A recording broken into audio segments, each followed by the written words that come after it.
सभी छोटे बड़े श्रोताओं को सुनीता भटनागर का प्यार भरा नमस्कार। ऑडियो स्टोरीज के हमारे चैनल कहानी जगत में आप सभी का स्वागत है।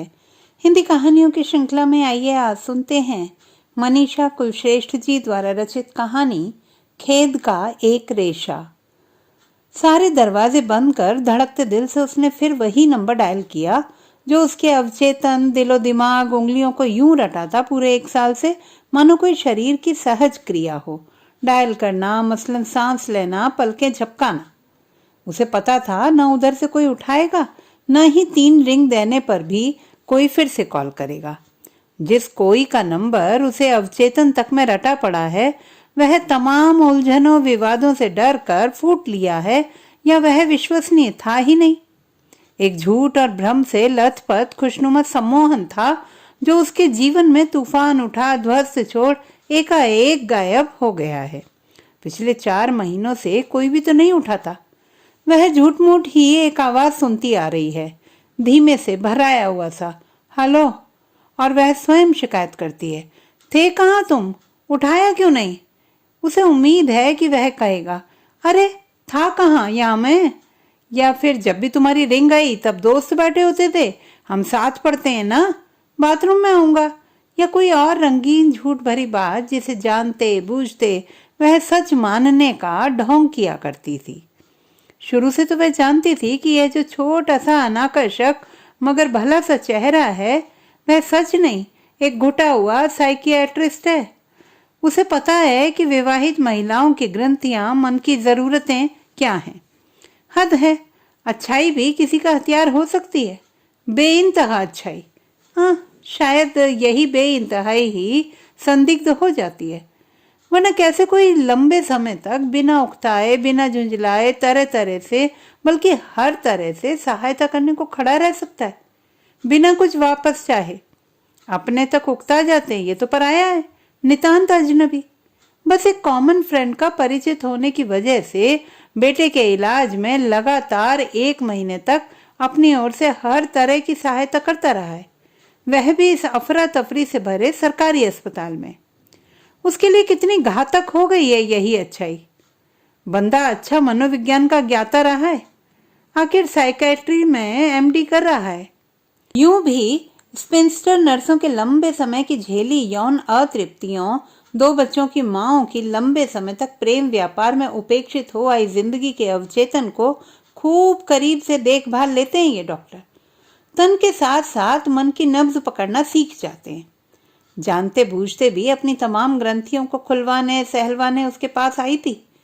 ना ना ना, वह कब आई, बल्कि उसी ने पीछे से आवाज देकर पुकारा था, बहुत अकेली लगी मुझे आप। नहीं तो इस सुंदर हंसी में उदासी है। कितना लकी होगा वह इडियट। कौन? जो भी आपका लाइफ पार्टनर है। ऐसा कुछ नहीं, आप तो लगती ही नहीं मैरिड और 2 बच्चों की माँ। आज भी आप जिस पुरुष के पास से गुजर जाएं उसका वोल्टामीटर खटाक से हाई रीडिंग देने लगेगा।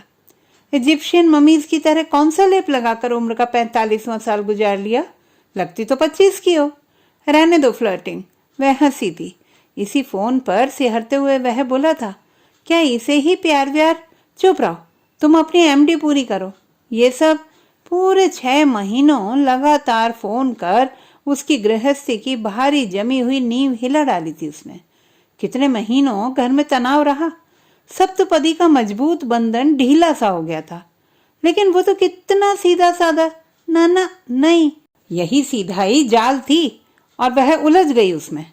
उसके पोले मन की थाह थी उसे, सो चूहे की तरह धीरे धीरे बिल बना गया। कई दिनों तक कुतर कुतर लगा रहा। इतनी गुस्ताखियां कर लेने के बाद आज यही फोन चुप है। पहली बार डायल करने पर टू की लंबी ध्वनि आई। उसने फिर डायल किया तो खरखराती सी गंवई उच्चारण वाली मादा आवाज गूंजी, the number you have dialled is not existed. Dial किया गया नंबर उपलब्ध नहीं है। तीसरी बार फिर वही, the number you have dialled it not existed.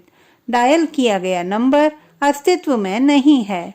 एक पल वह संज्ञा शून्य हो गई। जब उसे मामला समझ आया तो न जाने क्यों सबसे पहले उसने मुस्कुराकर चैन की सांस ली। चलो अच्छा ही हुआ, आज यह संपर्क सूत्र छूट गया। अब मोह नहीं खींचेगा। अब वह आराम से इस नंबर की एग्जिस्टेंस अवचेतन से भी हटा सकेगी। अब जब यह नंबर है ही नहीं तो क्या, अब कम से कम रोज रोज सुबह की उत्तेजना, एकांत होते ही फोन उठाने की कुलबुलाहट तो नहीं होगी। फालतू की रोजाना की एंजाइटी। अच्छा हुआ खो गया अब यह आखिरी सूत्र भी मुझसे। वह फिर नम गीले हाथों से अपनी गृहस्थी की नींव जमाएगी। गुनगुनाते हुए वह घर के कामों में लग गई। अचानक रसोई की खिड़की से कहीं से गूंजती तैरती उस दौरान बहुत बार गुनगुनाई गई गजल की अस्पष्ट धुन से उसकी रुलाई फूट पड़ी। एक दर्द सा मन के किसी पके फोड़े में से मवाद सा बह रहा था। मैं सोच रही थी, हाँ कहा तो था उसने कि जुलाई अंत तक रिजल्ट आते ही वह ऑस्ट्रेलिया चला जाएगा। अब वह स्वस्थ एवं प्रसन्न थी। एक दर्द से पका फोड़ा फूट कर बह गया था। अब वहां कोई निशान तक न था उसके होने का। वह बहुत खुश थी, पर कहीं मन में एक खेद का रेशा अटका पड़ा था। उसे निकालने की जद्दोजहद में वैसे ही परेशान थी जैसे दांत में फंसे रेशे को निकालने में जीभ घंटों परेशान रहती है, बार बार दांत के उसी कोने को छेड़ती है। जब बहुत हो गया तो उसने प्रयत्न छोड़ दिया। उसे पता था कि जल्दी ही वह भी अपने आप निकल जाएगा। तो दोस्तों, ये थी हमारी आज की कहानी। आपको कैसी लगी कमेंट बॉक्स में लिखना ना भूलें। चैनल को सब्सक्राइब करें, लाइक करें और मित्रों के साथ शेयर करें।